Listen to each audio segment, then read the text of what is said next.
Gila, Saturn News setiap minggu itu emang nggak ada habisnya. Kali ini ada Nikon yang ngeluarin kamera baru sampai Xiaomi yang mau menghadirkan HP dengan sensor kamera 1 inch. Fix, kalian nggak boleh ketinggalan informasi di Saturn News kali ini.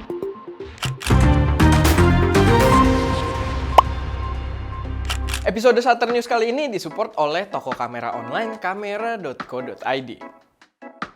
Oke, pertama kita buka dengan informasi seputar kamera terbaru dari Nikon. Jadi Nikon itu baru aja meluncurkan kamera mirrorless APS-C terbaru dengan nama Nikon Z30 atau Z30.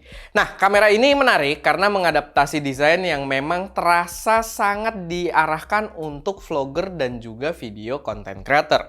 Kamera ini udah menggunakan layar vari-angle sehingga fleksibel banget buat dioperasikan terutama oleh para vlogger / content creator. Dan dia tidak membawa viewfinder di kamera ini yang membuatnya terlihat sangat compact juga. Layar vari-angle ini adalah langkah yang tepat menurut gua, apalagi kalau emang yang ditargetkan adalah vlogger dan content creator. Apalagi dibandingkan dengan keputusan layar yang dibawa oleh Nikon Z50 yang layarnya itu flip ke bawah. Menurut gua vari-angle ini jauh lebih praktikal. Sayangnya untuk sebuah kamera yang ditujukan untuk video creator, kamera ini tidak punya opsi headphone jack untuk audio monitoring. Jadi mungkin masih perlu dipertimbangkan untuk beberapa user. Image quality dari yang gue lihat di reviewnya dpreview.com, dpreview TV, itu hasilnya cukup bagus. Dia membawa sensor 20,9 megapiksel juga, identik sama Z50 dan ZFC, yang selama ini bisa mendeliver picture quality yang baik. Dan untuk video, dia juga mampu untuk merekam 4K 30p tanpa cropping. Gua pribadi cukup tertarik dengan form factor yang ditawarkan di sini, jadi mungkin boleh kalau Nikon Indonesia mau produknya kita bahas, cobalah dikirim gitu ya, dipinjamkan. Gue udah pakai kaos Z juga ini, udah siap banget gitu kan. Selain itu, Nikon juga baru aja meluncurkan lensa tele 400mm f4.5. Lensa tele dengan desain estetik menarik khas lensa premium Nikon dengan harga $3.295. Gue pribadi belum begitu kulik soal lensa ini, tapi dari yang gue lihat di DP Review, lensanya kayaknya cukup asik buat yang doyan motret-motret tele. Kualitas gambar yang diberikan pastinya bagus dengan kecepatan fokus yang juga mumpuni. Kalau kata Chris di DP Review sih katanya fokus motornya ini pakai stepping motor yang membuatnya halus tapi bukan yang paling cepat. Cuman kalau gua lihat dari apa yang dia demoin di dalam videonya, pergerakan fokusnya itu kelihatan cukup cepat. Gerakan fokus dari posisi deket ke jauh itu lumayan sigap dan begitu juga sebaliknya, dan nggak ada rasa ragu dari si focusingnya atau nggak ada rasa double checking dari lensanya ini. Jadi gua rasa nggak akan menjadi masalah. Nah, selanjutnya ini mungkin berkaitan dengan Nikon yang baru rilis Z30-nya tadi. Karena tiba-tiba muncul rumor dari canonrumors.com yang mengatakan kalau Canon kemungkinan akan menghadirkan kamera APS-C dengan form factor kayak M6 Mark II di 2022 ini. Nah, bentuk kayak M6 Mark II ini dia punya desain compact juga tanpa EVF. Kalau di M6 Mark II sih dia sebenarnya EVF-nya detachable ya, dan jadi aksesoris opsional aja. Cuman ini menarik karena terdengar emang bakal ngadu sama Z30. Emang kalau dipikirin sih itu langkah yang masuk akal bagi Canon yang kemarin juga udah merealisasikan kamera RF APS-C sistemnya. Yang menarik juga rumor ini punya konfirmasi tag CR3 atau CR3 di canonrumors.com, yang berarti klaim Canon Rumors sendiri informasi dari artikel ini sudah sebuah fakta.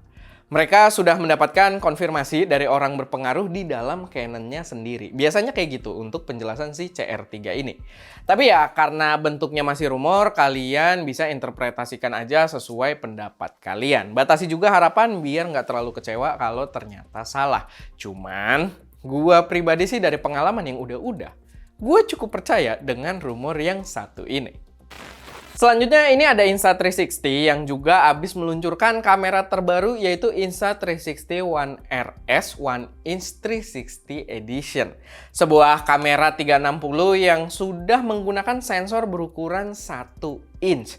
Kamera ini di co-engineer juga bareng Leica untuk memberikan kualitas yang maksimal. Tapi yang menarik, yang gua lihat sistem kamera ini ternyata modular juga karena base-nya mirip dengan One RS-nya biasa gitu. One RS-nya Insta360. Jadi dia menggabungkan beberapa modul action cam Insta360 One RS dan ditambahkan dengan modul kamera 360 bersensor 1 inch-nya. Yang modulnya ya di situ kelihatan paling gede gitu. Ada beberapa hal yang gua rasa itu menarik juga di kamera ini, bahkan menarik banget menurut gua. Pertama, kita bisa taruh receiver mic tipis di sampingnya dan mic-nya ikutan hilang atau tersembunyi di jahitan gambarnya. Bisa editing dengan connect langsung ke HP tanpa perlu transfer videonya dulu ke HP, yang itu pastinya bakal hemat waktu banget. Karena gue berpengalaman waktu itu pakai Insta360 One X ya. Itu kalau mau edit videonya ya harus transfer dulu ke HP, agak lama, dan ya kalau udah di HP baru bisa kita edit. Sedangkan di sini bisa langsung, berarti koneksinya cukup kuat. Dan pastinya dengan sensornya yang udah 1 inch ini, dia juga menghasilkan gambar yang lebih superior, terutama di dalam kondisi minim cahaya, dan itu kelihatan jelas banget di komparasi yang ada di reviewnya Potato Jet. Bener-bener ngeracunin banget. Kamera 360 ini bakal dijual mulai dari $799, harga yang gua rasa cukup masuk akal kalau lihat potensi kreatif yang bisa kita dapatkan. Nah, terakhir ini ada informasi yang menarik banget menggabungkan dunia perkameraan dan juga dunia gadget ya, dunia smartphone. Jadi Xiaomi itu baru aja ngasih, sebenarnya udah agak lama ya, dan harusnya sih HP-nya reveal hari ini. Jadi ya kita belum tahu detailnya. Tapi kemarin itu Xiaomi ngasih teaser tentang Xiaomi 12S Ultra yang katanya mau pakai sensor 1 inch.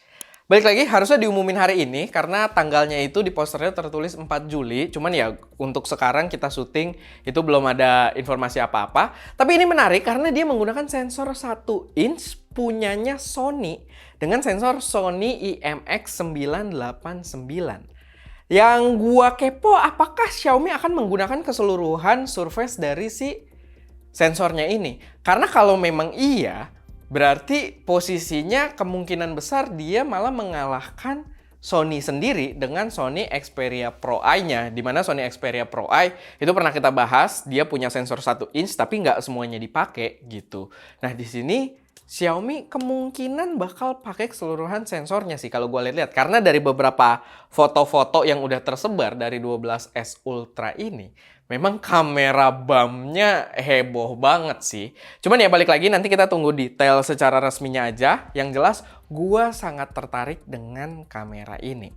Apalagi, dengan HP ini gitu. HP dan kamera ini. Apalagi ya Xiaomi punya sepak terjang untuk penggunaan kamera profesional juga menurut gue cukup menarik gitu. Karena gue pernah waktu itu bikin foto yang cukup bisa dibilang agak-agak semi profesional lah gitu, pakai foto cuma pakai Redmi Note 9 doang.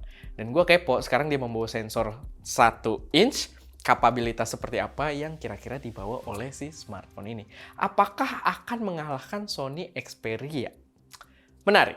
Tapi itu aja beberapa informasi yang bisa gue hadirkan di Shutter News kali ini. Kalau misalkan ada koreksi, saran, atau kalian punya informasi tambahan yang mungkin berguna buat teman-teman yang lainnya, silahkan taruh aja semuanya di kolom komentar. Dan itu aja. Gue Erwin, di belakang kamera ada Aldira, lagi bukan Ska dulu, karena ya itu yang membuat kita syutingnya agak telat juga. Kalian nonton ini pasti lebih telat dibandingkan biasanya. Kita syutingnya hari Senin banget langsung gitu kan. Jadi ya itu aja. Gue ulang lagi nih. Gue Erwin, di belakang kamera ada Aldira, dan jangan lupa tetap berkarya.